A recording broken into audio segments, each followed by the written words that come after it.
In a previous lecture, we talked about gas pressure, and today we're going to relate pressure to three other quantities and get at the idea of ideal gas behavior. In other words, what are the rules that gases typically follow under most circumstances? For the purposes of what we're doing here, we're going to use these four abbreviations for the four quantities that can completely describe a gas. Pressure, which we already learned about. Volume, that's just how much space the gas is taking up. Temperature, we all kind of know what temperature means, and N is the number of particles of the gas.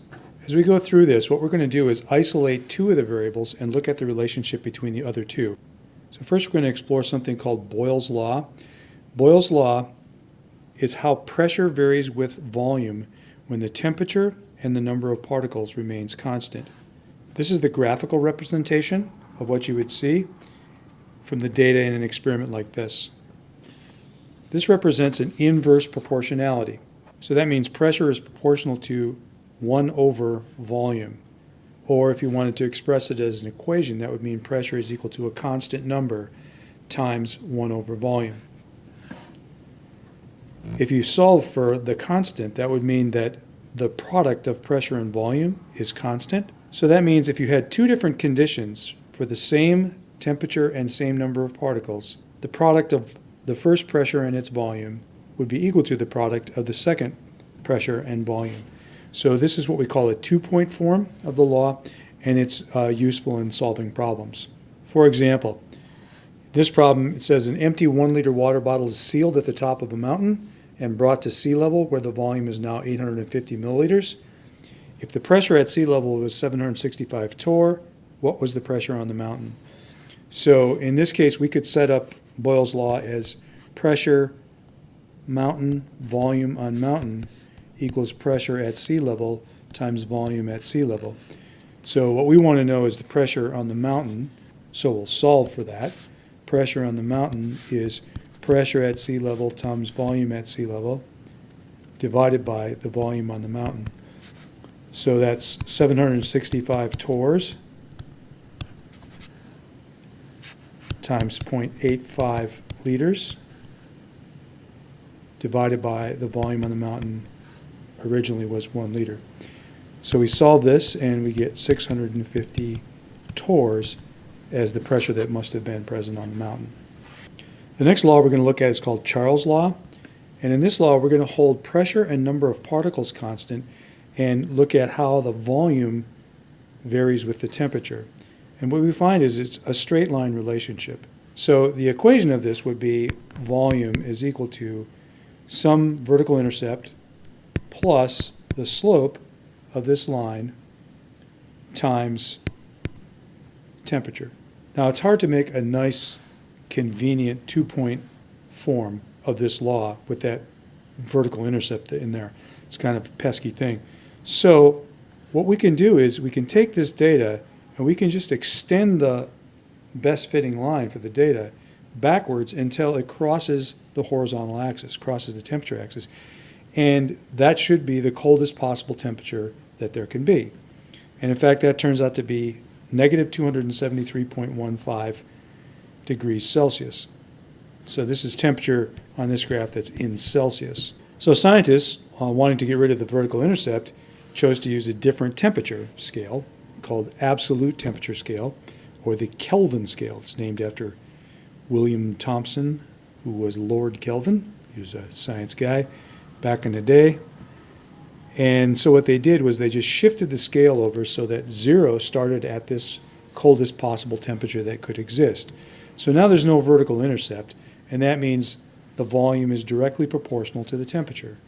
Or, as an equation, that means volume is equal to a constant number, that's the slope of this line, times the temperature. And remember, this temperature has to be in Kelvin temperatures. So if we solve for the constant, it's the ratio of volume to temperature that's constant. So the two-point form is the ratio of the volumes to the two temperatures for two different conditions would have to be equal to each other. Now remember, as you're using this law, you have to keep in mind that the temperature has to be a Kelvin temperature, an absolute temperature. So to convert, we can take any temperature in degrees Celsius and just add 273 0.15, and that will give us our temperature in Kelvin. Now, most of the time we can drop the 0.15 and just round off to 273 for that conversion. That will work out just fine. So here's a problem.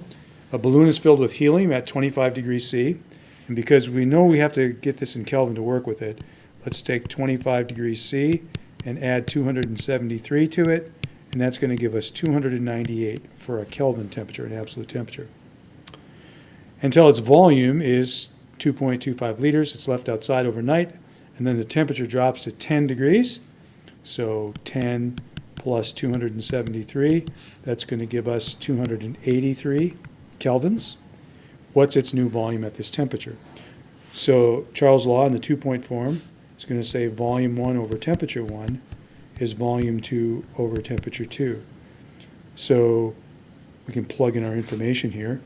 The first volume is 2.25 liters when the temperature is 298 kelvins. The second volume is the unknown.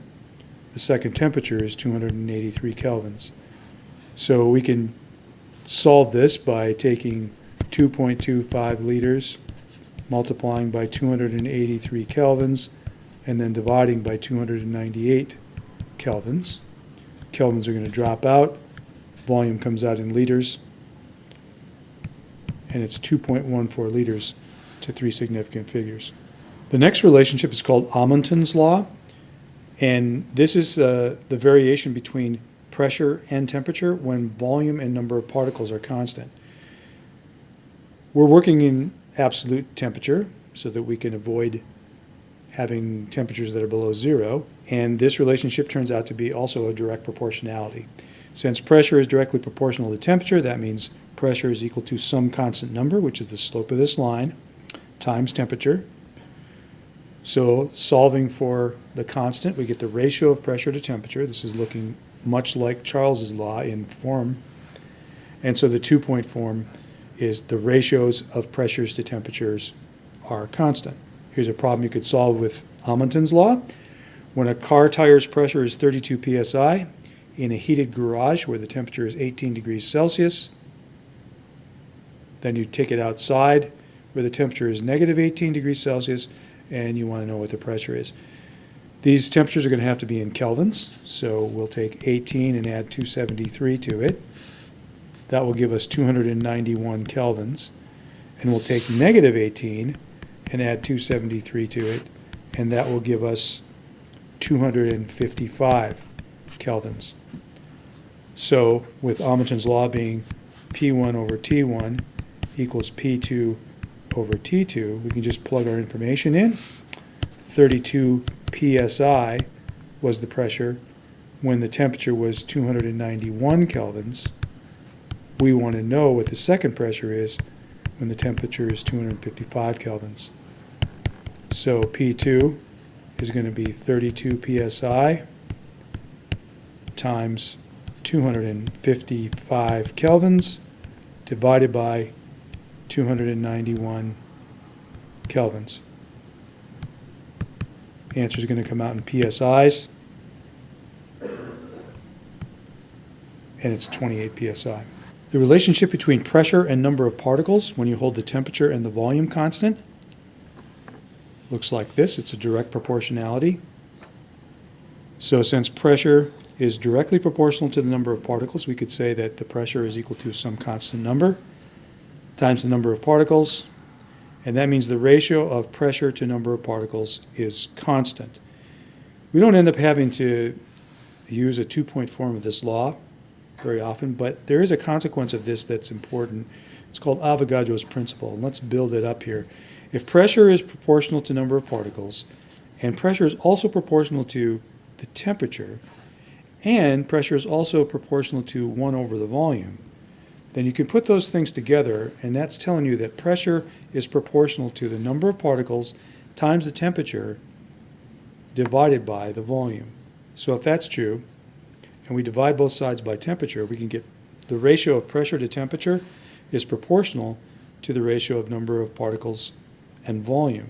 So that means if you hold the pressure and the temperature constant, don't let the pressure change, don't let the temperature change, then that means the ratio of number of particles to volume is a constant number. In words, Avogadro's principle could be stated this way. At a constant temperature and pressure, equal volumes of gas contain equal numbers of particles. For reference, there's a standard temperature and a standard pressure that we use. Standard pressure is 1 atmosphere. Standard temperature is 273 kelvins, or 0 Celsius. And when that's the case, the volume of a mole is 22.4 liters. That's called the standard molar volume. And it doesn't matter what gas you're talking about. It could be a very heavy gas, very lightweight gas, does not matter. Any gas, ideally, at standard temperature and pressure, would occupy 22.4 liters of space. Going back to this proportionality that we had before, pressure is directly proportional to number of particles and to temperature, and inversely proportional to volume, we can turn this into an equation by just adding a constant. Pressure is equal to a constant number times the number of particles times the temperature divided by the volume. This constant here turns out to be an important number, and we could evaluate it by taking the pressure times the volume over the number of particles times the temperature at some known value. In chemistry, we measure the number of particles in moles, which is abbreviated with a small n. So that means that this constant number is equal to the pressure times the volume divided by the number of moles times the temperature. This constant is called the universal gas constant, and instead of K, we use R to signify this, and we can evaluate it using the standard molar volume. So the standard molar volume is 22.4 liters when there's 1 mole. So there's the 22.4 liters, there's the 1 mole. And that's at standard temperature, which is 273 kelvins, and standard pressure, which is 1 atmosphere. So by plugging in what we know will be the volume for the 1 mole at this temperature and this pressure, we can come up with an evaluation for R. And that turns out to be 0.0821 liter atmospheres per mole. None of the units cancel, so we end up having this compound unit for R.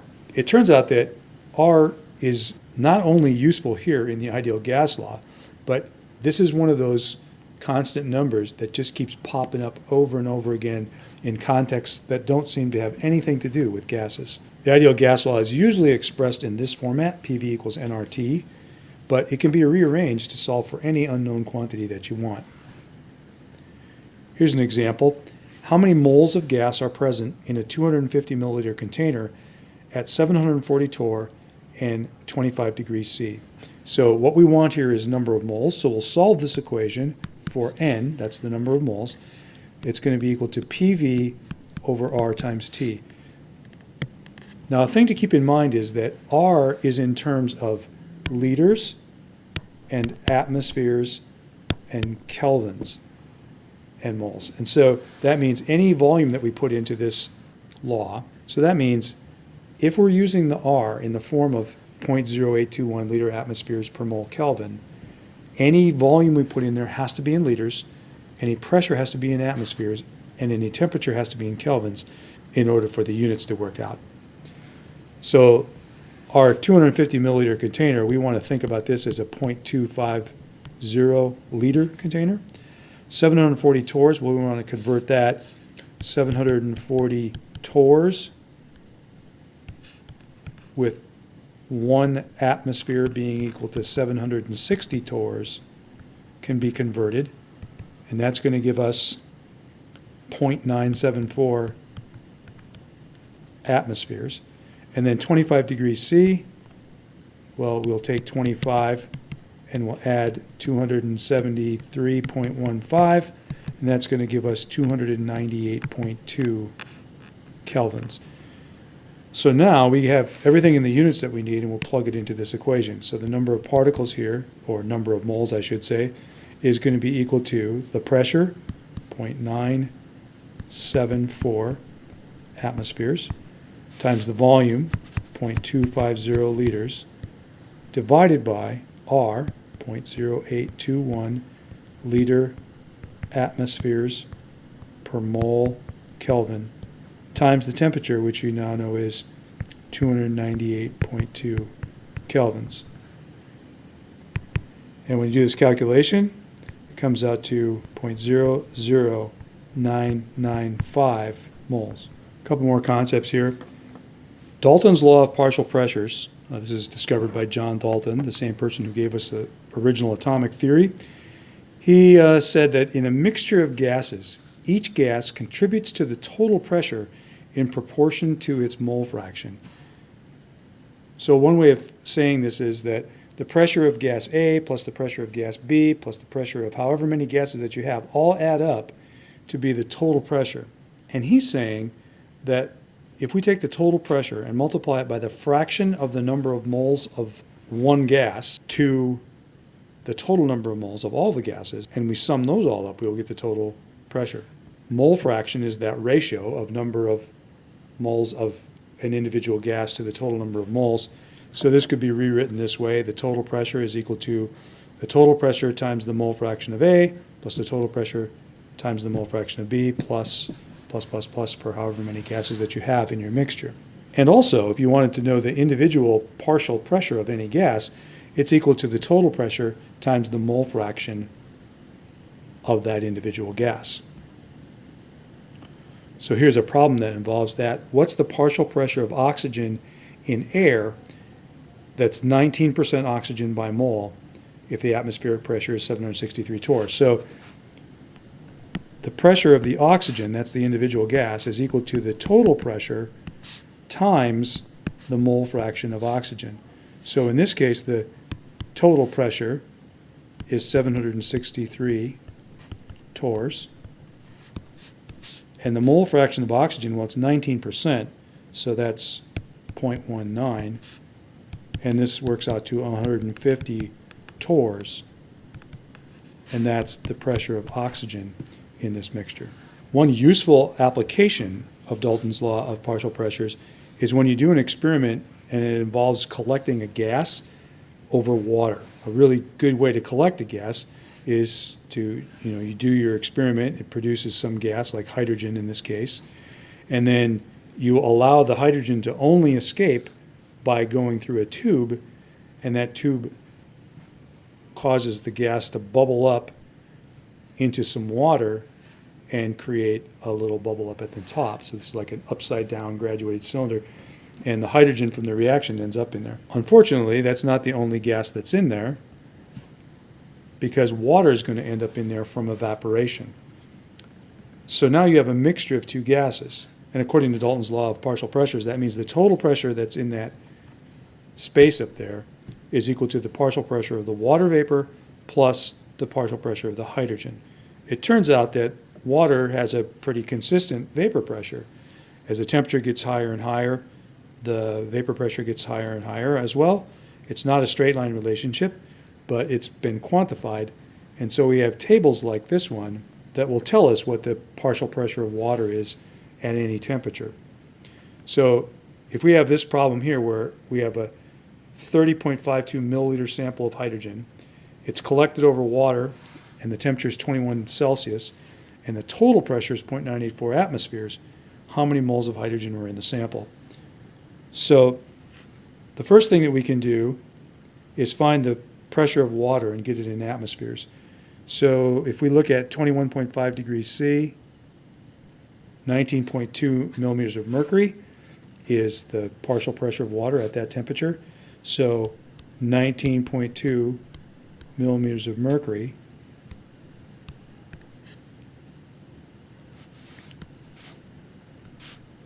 at 760 millimeters of mercury for every 1 atmosphere gives us 0.0253 atmospheres. So that is the pressure of water. So the pressure of hydrogen is going to be the total pressure, which was 0.984 atmospheres, minus the partial pressure of water, 0.0253 atmospheres. And that comes out to 0.959 atmospheres. So that's the pressure of hydrogen gas. We wanted to know how many moles of hydrogen were in there. And because PV equals nRT, that means N is equal to PV divided by R times T. So our pressure of hydrogen is 0.959 atmospheres. The volume is 0.03052. Remember, we have to put it in liters, so milliliters won't work. R, 0.0821 liter atmospheres per mole Kelvin. And then the temperature here is 21.5 degrees C, which is 294.7 in kelvins. Everything cancels except for moles, and the result ends up being 0.00121 moles to 3 significant figures. The last topic is Graham's law of effusion. Effusion is when a gas moves through space or through a barrier that has a pinhole in it as particles escape through there. And this guy named Graham figured out that the rate of effusion of a gas is inversely proportional to the square root of its density. Density is mass divided by volume, so you could rewrite this as rate is proportional to 1 over the square root of the mass over the volume, but the reciprocal of that is just the square root of volume over mass, so rate is proportional to the volume divided by the mass. So let's say your volume isn't changing and it's 1 liter, and you have 1 mole, then the mass of that mole is going to be the molar mass, so the rate is proportional to 1 over the square root of the molar mass. One place where this is quite useful is making a 2-point form, so you can compare the rates of effusion, or the leak rates of 2 different gases. So let's say you have gas A, its rate is going to be proportional to 1 over the square root of the molar mass of A. And you have gas B, its rate is going to be proportional to 1 over the square root of the molar mass of B. So if we compare the two by taking the rate of B divided by the rate of A, well, that's some constant number, if you're turning this into an equation, over the square root of molar mass of B, divided by the same constant number divided by the square root of the molar mass of A. The constant numbers just cancel out, and you end up with this 2-point form. The rate of effusion of gas B compared with that of gas A will be equal to the square root of the ratio of the molar mass of A over the molar mass of B. So we could answer this question: how much faster will helium leak from a balloon than nitrogen? We can do that by saying the rate of effusion of helium divided by the rate of effusion of nitrogen is going to be equal to the square root of the molar mass of nitrogen over the molar mass of helium. So that means the rate of helium effusion will be equal to the square root of molar mass of nitrogen is 28.014 grams per mole, and the rate of helium is 4.003 grams per mole, and then I have multiplied by rate of nitrogen. And when you do this math, you find out that the rate of leaking of helium is going to be 2.65 times the rate of effusion of nitrogen. So one place where you see this is a balloon filled with air is basically filled with nitrogen, and a helium balloon is going to leak 2.65 times faster through the little pores in the rubber that makes up the balloon, and that's why helium balloons don't last very long unless they're made out of mylar or something that's quite leak-proof.